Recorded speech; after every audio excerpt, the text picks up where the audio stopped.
What's going on, guys? This is Mitchell back with Slammed Outdoors, and in today's video I'm going to be talking about jerkbait fishing for bass and kind of everything that I use for it, and just kind of a basic introduction to it if this is something you don't really fish with a lot. So I hope you guys enjoy this video and find it helpful, and we're gonna roll right into it. Hey guys, so for starters, jerkbait fishing is one of the oldest methods of bass fishing with artificial. Some of the original artificial baits used in the United States for bass and pike were made by Rapala, probably Canada, not the United States, but Minnesota, Canada range. Either way, in North America, some of the original artificial bait fishing was done with Rapalas. And the original Rapalas were basically crankbaits and jerkbaits. So this is one of the most popular ways to catch bass in the northern United States and also in some conditions the southern United States. For example, the Bassmaster Classic, which just wrapped up a week or two ago, the winning bait for that tournament was a jerkbait. The guy that won that tournament caught most of his fish on a Megabass jerkbait. So that's a little bit of background about kind of what they're used for. They're really used specifically targeting bass that are feeding typically up in the water column on some form of forage fish, whether it be perch, bluegill, shad, are probably the three main forages for bass that people kind of try to mimic with jerkbait. And they're more effective in clear water, and they're really effective targeting points, for example. So not that you can't use them other places, but one of the things you will notice, these things have 2 to 3 sets of treble hooks. I actually don't know that I have a 2-hook one with me. They do come with 2 hooks. I like the 3-hook ones, but they do get stuck a lot, and you got to be kind of careful because they get like tangled in everything. So that's kind of enough about the background there. So I'm going to start with talking about the rod and the reel that I use for jerkbaits. And I know different people use vastly different things to this, and it's kind of a unique tactic because it is really up to you. Like there are some things where it's like you should use braid, or you should use fluorocarbon, or you should use mono. This is kind of whatever you want it to be. So I'm running this on this is, I believe, a 7.1, I'll just turn it over, 7.1 medium power fast action jerkbait rod.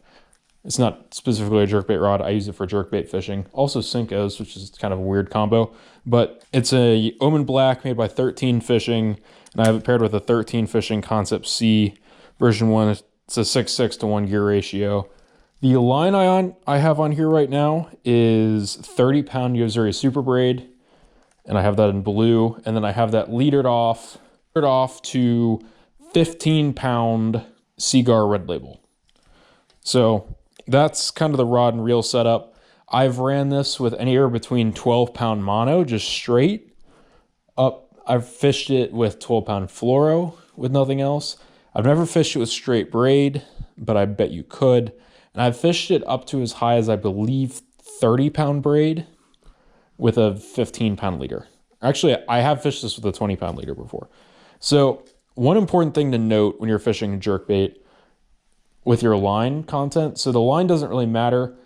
I think probably the most popular line is going to be running like a 10-pound main, like a 10-pound leader line with braid as your leader, or just running 10-pound straight fluoro is pretty popular.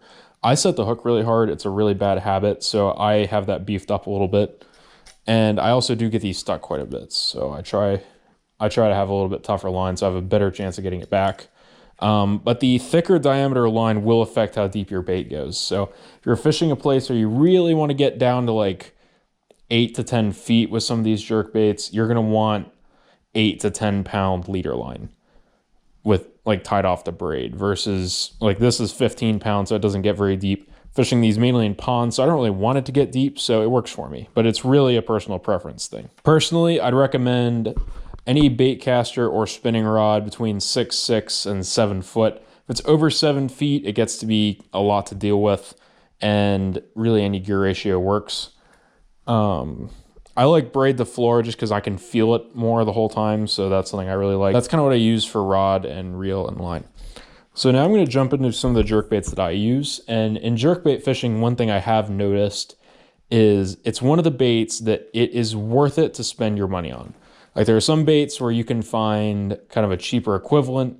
It's half as much money and it works just as well. I personally don't think that holds true with jerkbaits. So I'm going to kind of go from cheapest, or on the cheaper end to the more expensive end of jerkbaits. This is the Rapala Shadow Wrap. So this is what I started throwing when I started fishing with jerkbaits. And I'm a huge fan of these. I haven't fished them in a long time. They have great action. They get down a couple feet. And they come in a shallow and a deep diver. And they come with 2 hooks and 3 hooks. Pretty much every variation. I think they retail somewhere between $8 and $12 most places. Which again is on a higher end for a bait. And again, another thing with jerkbaits, I would avoid throwing these places with a lot of wood, or if you're worried about like areas where you're worried about them getting stuck just because they are more expensive, that is something I'd be concerned about. So that is probably my go-to on the cheaper end for jerkbaits. The other one that I just started throwing recently that I really, really like is the Lightning Pointer 110 SP made by Lucky Craft. This one's beat up. That's always a good sign for a good jerkbait. So this is what I've been just killing them on this spring. And I got this, I think these were $10 a piece, which again, not a good price for a bait, but for a jerkbait, not terrible. So this is what I've been killing them on. It's made to fish really kind of targeting largemouth and shallow grass. And it has been a game changer for me this year, this spring, throwing this in Sexy Shad, which is one of the most popular jerkbait colors. So I will go over colors a little bit towards the end here. To kind of work more up the price ladder, the other jerkbait that I've done really well on in the past, this has been the personal favorite for me, is the Slender Pointers made by Lucky Craft. These come in 3 sizes. This is a 97, this is a 112, and then this is the big jerkbait. This is a Lucky Craft 127 MR. And these have been kind of the 3 jerkbaits, the same jerkbait in 3 different sizes that I've fished probably the most, caught the most fish on. And these are actually made to fish smallmouth bass in rivers. They have a really tight wobble, and I really like the action on them, and I just catch a lot of fish on them. So this is a 97 MR in kind of a bluegill pattern. And then we see another Sexy Shad pattern in a 112. And this is probably my go-to size. It gets down 5 or 6 feet, which is a pretty good depth for a jerkbait. That gets you kind of into the middle of the water column in a lot of places, gets you down, I don't think, too far, and it gets really good action. Probably my go-to jerkbait. However, I do go up to Lake Champlain every now and then. Usually it's kind of a once-a-year thing. And occasionally, if you time the jerkbait bite right, this is the go-to. It's a 127 MR. In Ghost Minnow, I believe is the color. This is kind of my favorite color of jerkbait. It's kind of clear on the bottom, brown on the top. Gets bit a lot, and you can see this one has been through it a little bit. Got hooks bent out a little bit, so probably need to bend those back. You can switch hooks on your jerkbaits, which I usually don't do because I'm terrible at swapping out treble hooks, but you can do it. The other thing you can do is, I want to just side note this before I go up to the final kind of price point. These are 12 to 15. The 112s are probably 15 to 18. And then this one is sitting probably around 20. It's a little bit harder to find. I think Tackle Warehouse still has them, but I really wish they were in more stores. But anyways, that's a little bit besides the point. Another thing you can do to modify your jerkbaits to get more bites is you can put a trailer hook on them. So this is feathered. This is really good when the water's cold. There are some days where this is the ticket, and it also has this long back trailer hook. So if they're just nipping at the back of it, this is a great modification. Some guys also put lead strips on the back of their jerkbaits. I haven't done that, but it's really great if you need to weight your jerkbaits down a little bit. Which brings me to another point. Jerkbaits are either floating, suspending, or sinking. All of them have their advantages. So sinking jerkbaits are great if you want to get lower in the water column. So if you're trying to fish 10 feet down, you can cast this out and it'll sink 10 feet and then you can start to work it. And that gets you a little bit better depth on your action, and that's really great. Suspending jerkbaits are, you basically just cast it out and then you can twitch it, and then it doesn't float up, it doesn't float down, it just stays kind of in the same level in the water column. It's probably the most common. And this is a personal preference thing, but I love floating jerkbaits. It's really great if you're fishing shallow water because you can twitch this down until you get to rocks or whatever kind of structure you're fishing over, and then let it float back up. So you can I think kind of work that down into the zone with better effectiveness. And the other thing is if you tie a bad knot with a floating jerkbait, it's fantastic because you can just go over and pick it up. So I've casted 2 or 3 jerkbaits off that I've just gotten back because they were floaters. And then this is probably the jerkbait that's taken off in popularity the most in recent years. Megabass Vision 110 plus 1. And it comes in a 110 plus 2 and just a normal 110 and then a 110 junior. So the junior is about 2/3 of the size. I had one and I lost it. I'm still very sad about that, not over it yet. And then you get the 110, which I think gets down 8 feet-ish. Then the 110 plus 1 gets 2 or 3 feet deeper. And then the 110 plus 2, which just says a larger bill, gets down, I think, 15 to 18 feet, which is stupid. But these jerkbaits are like $25. So this is the only one I have right now.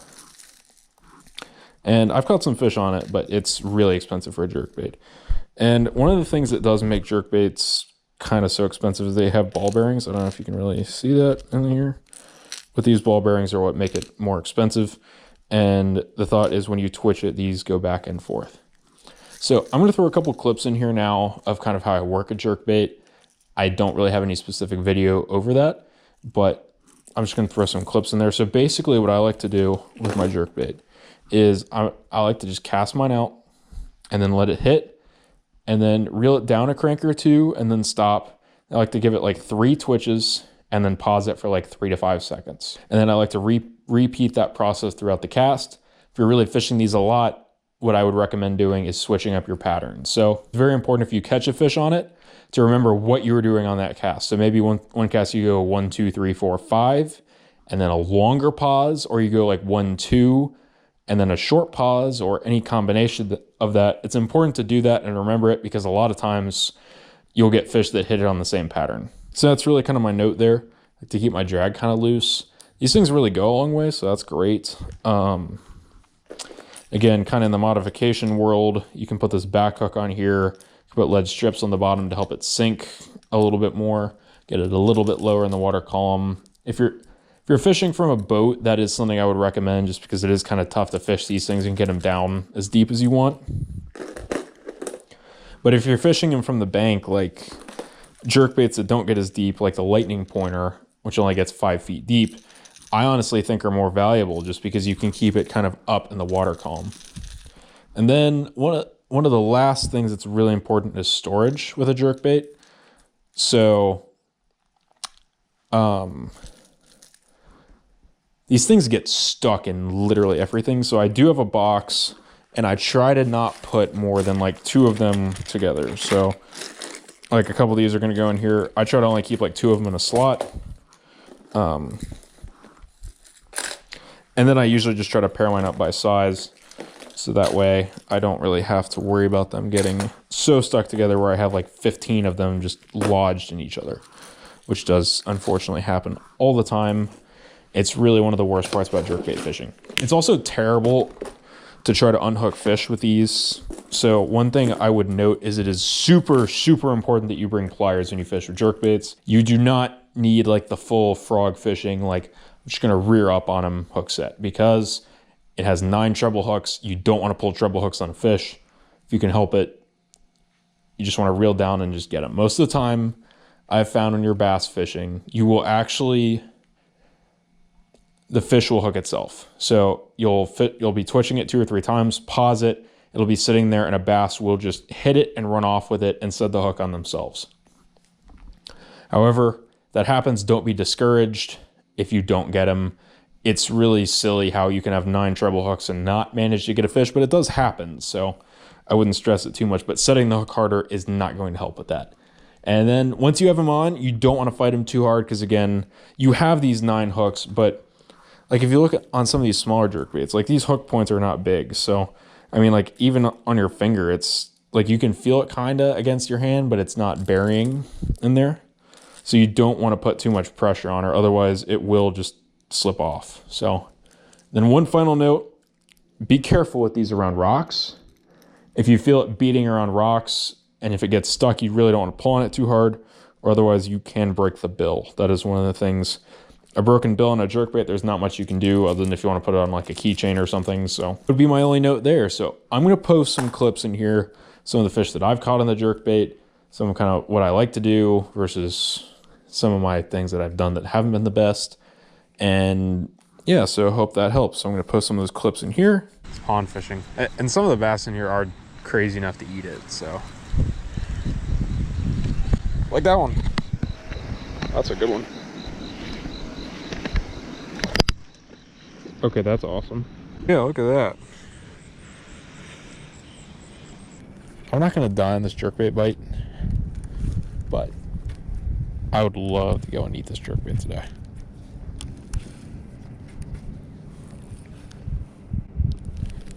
There we go. Ask and you shall receive, I guess. Sweet. There we go. All right, well, not a bad one for sure. For jerkbait color, I think part of it also will depend on the weather conditions and if it's sunny or not. So on the days that the sun is not out, I try to get something that's like a more defined color, like a white, like a whitish kind of color. Like this is something I'd like to throw on a cloudy day. However, I would go more to a clear or translucent if the sun is out. So that is one thing I've noticed. And the best, honestly, the best jerkbait conditions are gonna be kind of once the water temps get a little bit over 50, or as the water temps start to come back down in the fall. And then the other thing I'm really looking for at jerkbaits is going to be the watercolor. I've noticed clearer water produces more fish, and I've also noticed fishing it on cloudy days where there's a little bit of wind blowing is the best conditions for jerkbait fishing. So that's kind of what I look for weather conditions when I throw this. So I don't like to throw, and I've also done the best in the morning and right before it gets dark. So I haven't done a lot of great fishing with it in the middle of the day, but that doesn't mean you can't fish in the middle of the day. It's kind of a personal preference thing, but it's usually an early morning, late afternoon, evening kind of bite. So hope that part helps as well. I hope this video helps you guys. Remember to like and subscribe, really helps the channel. And I will see you guys in our next video. So until then, hope you guys catch some fish. Hope this video helps, and I will see you guys in the next one.